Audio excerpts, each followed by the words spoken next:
Kung ikaw ay isa sa milyong Pilipino na gustong umasenso pero maliit lang ang kita, ang video na ito ay para sa'yo. Kung baguhin ang isipan tungkol sa pera, ang unang hakbang sa pag-iipon ay hindi sa wallet, kundi sa isipan. Kailangan nating baguhin ang mindset na hindi ako makakaipon kasi maliit lang ang sahod ko. Kung ang iniisip mo palagi ay kulang, kulang talaga. Pero kung matututo kang mag-adjust, makakaipon ka kahit piso-piso. 2. Gumawa ng simple pero totoong budget. Hindi natin dapat inuuna ang gastos. Dapat unang itabi ang kahit maliit na halaga bilang ipon. Kahit 20 kada araw may 600 ka na sa isang buwan. Ang tip, gumamit ng envelope system. Maglaan ng sobre para sa pangangailangan, ipon, emergency, gusto.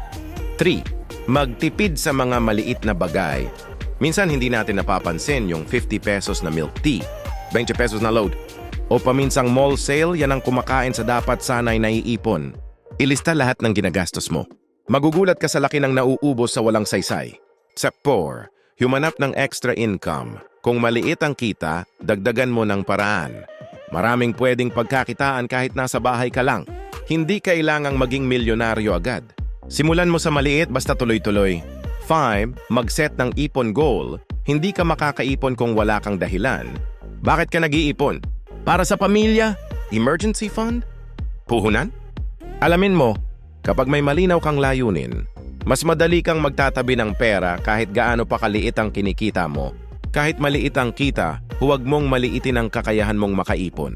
Disiplina, tiyaga at tamang kaalaman ng puhunan mo.